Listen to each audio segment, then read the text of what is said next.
अपने रिव्यू की बात करूँ तो जो टाइटल ने ये वर्ड यूज़ किया है, इसकी जगह वो डैम या कोई और वर्ड यूज़ कर सकते थे। बहरहाल कंटेंट इस बुक का बहुत अच्छा है, जो अभी मैं आपसे कुछ बुलेट पॉइंट्स शेयर करूँगी जो बहुत अच्छे मुझे समझ में आए कि लाइफ में हमें अप्लाई करनी चाहिए।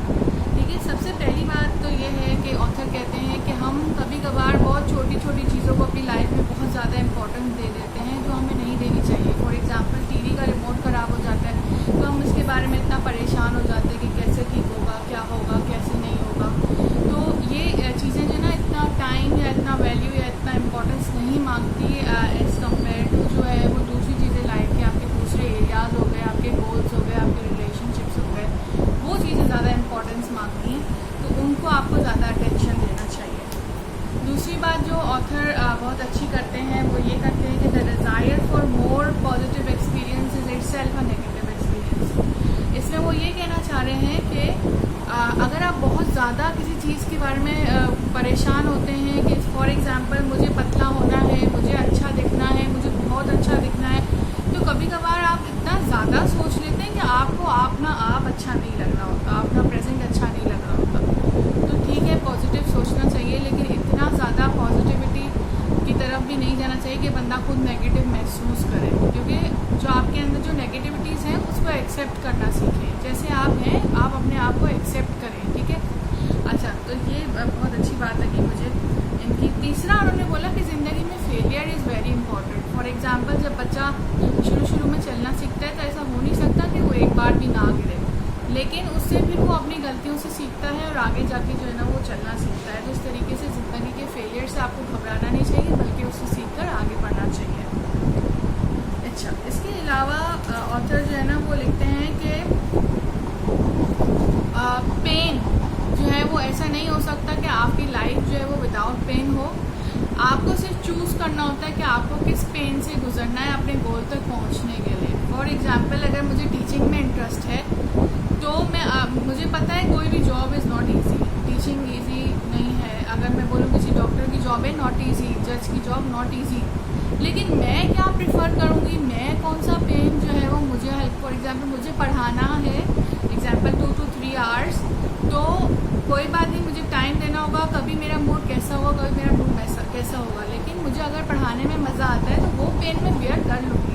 लेकिन अगर कोई मेरी चीज़ शौक की ही नहीं है और मुझे कोई वो काम दे दे जो मुझे पसंद ही नहीं है, फॉर एग्जांपल अगर सिर्फ उधर बिठाना है लोगों को वेटिंग एरिया में, मुझे इस चीज़ का शौक नहीं है, तो पेन आप खुद चूज़ करते हैं। ऐसा नहीं है कि ज़िंदगी में प्रॉब्लम्स नहीं आती, प्रॉब्लम सबके आती है, अप एंड डाउन होता है तो ही आपकी लाइफ होती है। स्ट्रेट लाइन तो डेथ की निशानी है। तो प्रॉब्लम्स लेकिन आप अपने खुद चुनते हैं, ठीक है। मतलब प्रॉब्लम जो आपकी ज़िंदगी में आते हैं, कौन से पेन्स आप वो मतलब अपनी ज़िंदगी में लेना चाहते हो या आप बेयर कर सकते हो, वो आप चूज़ करते हैं। अच्छा, इसके अलावा स्ट्रगल डिटरमिन सक्सेस। मतलब आप चाहो कि मैं वेट लूज़ करूं और आप जिमिंग नहीं कर रहे, एक्सरसाइज नहीं कर रहे, परहेज़ नहीं कर रहे, स्ट्रगल नहीं कर रहे और डायरेक्ट आपको सक्सेस मिल जाए, तो इट्स नॉट पॉसिबल, क्योंकि struggle is the meaning of life and struggle determines और सक्सेस ट्रू, ठीक है। अच्छा, दूसरी बात, आजकल फेसबुक पे या सोशल मीडिया, कोई भी इंस्टाग्राम वगैरह पे लोग जो अपनी स्टोरीज़ वगैरह शेयर करते हैं, कहीं घूमने चले गए, ये वो, आप वो देखकर थोड़ा डिप्रेस हो जाते हैं, ठीक है, कि शायद मेरा ऐसा लाइफस्टाइल नहीं है, लेकिन आपको ये नहीं पता कि उनकी प्रॉब्लम्स क्या चल रही हैं। वो हो सकता है आपसे प्रॉब्लम्स शेयर नहीं कर रहे, अपनी सारी अच्छी साइड, पॉजिटिव साइड आपको दिखा रहे हैं। तो आपको ये चीज़ माइंड में रखनी चाहिए कि वो एक पिक्चर या एक साइड कॉइन की एक साइड आप देख रहे हो, दूसरी साइड आपको नहीं पता, तो आप डिप्रेस हो जाते हो सोशल मीडिया की वजह से, तो वो उस डिप्रेशन का शिकार आप ना बने। अच्छा, तीसरी या चौथी बात जो लिखी थी वो लिखी थी कि हैप्पीनेस क्या है। हैप्पीनेस यही है कि फॉर एग्जांपल लाइफ में प्रॉब्लम तो आती है, लेकिन जब आप उस प्रॉब्लम को बहुत अच्छे से सॉल्व कर लेते हैं तब आपको एक इनर सेटिस्फेक्शन और हैप्पीनेस मिलती है। फॉर एग्जांपल मुझे सुबह घर का काम करना होता है, अगर मैं एक एक करके अपनी टास्क फिनिश करती हूँ तो मुझे एक सुकून मिलता है कि ये हो गया, ये मेरा काम है। What is happiness? Happiness is the solution of problem. अगर ज़िंदगी में कोई भी प्रॉब्लम है और आप उसको सॉल्व कर रहे हैं, that is happiness, that is the source of happiness. उसके अलावा बहुत अच्छी बात ऑथर करते हैं कि देखिए, सब ऑर्डिनरी है और आप एक्स्ट्रा ऑर्डिनरी बनना चाहते हैं, और अगर आपके जैसा सब सोचने लगे, सब एक्स्ट्रा ऑर्डिनरी बनना चाहें, तो फिर एक्स्ट्रा ऑर्डिनरी की जो डेफिनेशन है ना वो अपने आप में मीनिंग लूज़ कर देगी। क्योंकि एक्स्ट्रा ऑर्डिनरी मतलब हटकर, और सभी एक्स्ट्रा ऑर्डिनरी बनने का सोचेंगे तो फिर एक्स्ट्रा ऑर्डिनरी अपनी मीनिंग लूज़ कर देगा। अच्छा, उसके अलावा वो सेल्फ अवेयरनेस की बात करते हैं कि जब आप अपने आप को पहचानने लगते हैं, अपने बारे में सीखने लगते हैं, तो इट्स लाइक एन अनियन की जिस तरह बहुत लेयर्स होती हैं, तो जब आप खुद को सेल्फ डिस्कवर कर रहे होते हैं तो आपको वो लेयर्स अनफोल्ड करनी होती हैं सारी। सही है। इसके अलावा ऑथर एक इम्पॉर्टेंट बात ये करते हैं कि हमारी ज़िंदगी में जो वैल्यूज़ होती हैं ना वो बहुत ज़रूरी होती हैं, और उन्हीं वैल्यूज़ पे बेस्ड हम मेट्रिक जो है ना उस रख के हम बाकी सारी चीज़ें डिसाइड कर रहे होते हैं। इसमें एक एक्सपीरियंस को शेयर करते हैं कि एक जो है ना वो डेव मस्टेन नाम का म्यूजिशियन था जिसको बैंड मेटालिका से निकाला गया था। बैंड मेटालिका बहुत पॉपुलर था, तो वो जो डेव मस्टेन थे ना वो उन्होंने ठान ली थी कि अब मुझे जो ना बड़ा आदमी बनना है। वो चीज़ उनकी पॉजिटिव थी जिसकी वजह से वो पॉपुलर बन गए। उन्होंने एक अपना एल्बम प्रोड्यूस किया, लेकिन उन्होंने जो वैल्यू रखी थी वो गलत रखी थी। उन्होंने कहा था कि मुझे जो है वो इस बैंड से ज़्यादा एल्बम बनाने हैं। तो जब बैंड के एल्बम कैलकुलेट किए तो वो ओवर 180 मिलियन एल्बम्स थे, और जब डेव मस्टेन के एल्बम काउंट किए गए तो 25 मिलियन थे।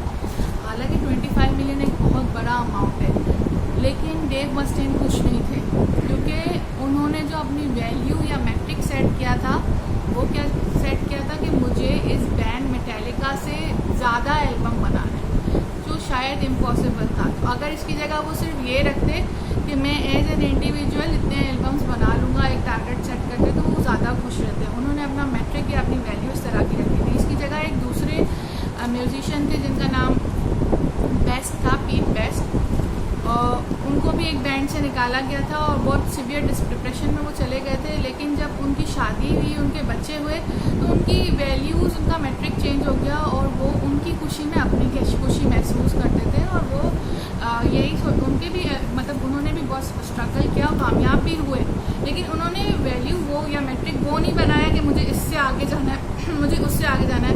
उन्होंने अपनी लाइफ के बारे में सोचा कि मुझे किस में खुशी मिलती है, और उनको उनकी फैमिली में बहुत खुशी मिलती थी, तो वो एक कामयाब और खुश इंसान है as compare to Dave Mustaine.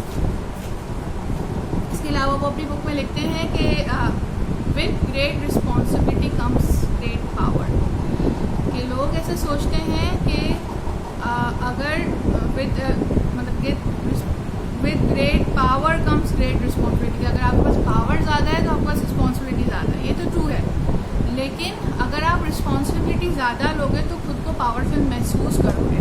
तो हर चीज़ का जिम्मेदार खुद को करना चाहिए, मतलब किसी और पर ब्लेम नहीं करना चाहिए, खुद को आपको जिम्मेदार समझना चाहिए। We are responsible for our own experiences.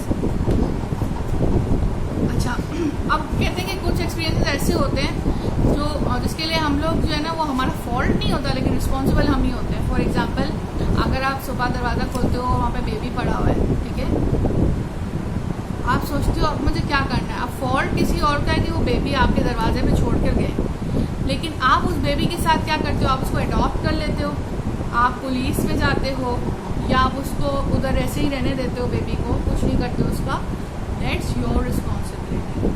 तो ऑथर बहुत अच्छे अंदाज में कहते हैं कि fault is past tense and responsibility is present tense. जो कोई करके गया वो तो फॉल्ट है, ठीक है, वो पास्ट है। अब आपको क्या करना है, आपको उसको कैसे करेक्ट करना है, ये आपकी रिस्पॉन्सिबिलिटी है, and that is present tense, ठीक है। ये सारी अच्छी बातें बहुत सारी बुक में थी जो मुझे अच्छी लगी, और मुझे जब कोई बुक बहुत अच्छी लगती है और मैं कुछ टाइम के बाद भूल जाती हूँ तो मैं कोशिश करती हूँ कि जो हाईलाइटेड चीज़ें हैं ना वो मैं दोबारा पढ़ूँ, तो मैं आपको दिखाऊंगी कि मैंने कैसे हाईलाइट की, ठीक है। उसके अलावा इन्होंने ऑथर ने OCD, ऑब्सेसिव कंपल्सिव डिसऑर्डर था, जिसमें ना लोगों को जो वहम होते हैं तो उस पर बात की गई, और फिर जब उनको ट्रीट किया गया तो ट्रीट ऐसे किया गया कि हर चीज़ को आप एक्सेप्ट करें, अपने फियर्स को, अपनी वीकनेसेस को, अपनी स्ट्रेंथ को, हर चीज़ को आप एक्सेप्ट करना सीखें, और इम्पोर्टेंस उसको दें जो वाकई लाइफ में आपके लिए इम्पोर्टेंट है। फॉर एग्जांपल, अपना टाइम, कुछ लोग जो है ना वो ओवर टाइम करते हैं मनी के लिए कि मनी मिलेगा, लेकिन वो अपने रिलेशंस खो देते हैं, वो अपने टाइम नहीं देते। तो एवरीथिंग नीड्स टाइम। आप सोचें कि आपकी ज़िंदगी में इम्पोर्टेंट क्या है, छोटी छोटी बातों पे मैस ना करें, छोटी छोटी बातों पे ध्यान देने की ज़रूरत नहीं है। जो ज़िंदगी में इम्पोर्टेंट है उसके ऊपर काम करें। That was all in the book. अच्छा, ये मैं दिखाऊंगी कि मैं या जो भी बुक रीडर्स होते हैं तो इम्पोर्टेंट पॉइंट्स हाईलाइट करना पसंद है। तो कुछ हाईलाइटेड चीज़ें मैं आपके साथ शेयर करूँगी।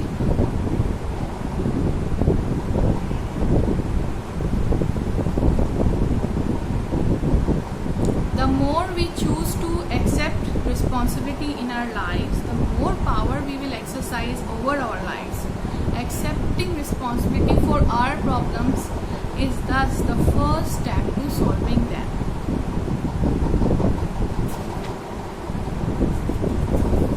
Fault is past tense, responsibility is present tense. Fault result from choices that have already been made. Responsibility results from the choices you are currently making every second of every day. So Mark Manson, thank you. और Mark Manson ने खुद ने भी ये book review दिया है, तो अगर आप फर्दर अंडरस्टैंडिंग चाहते हैं तो आप उनका बुक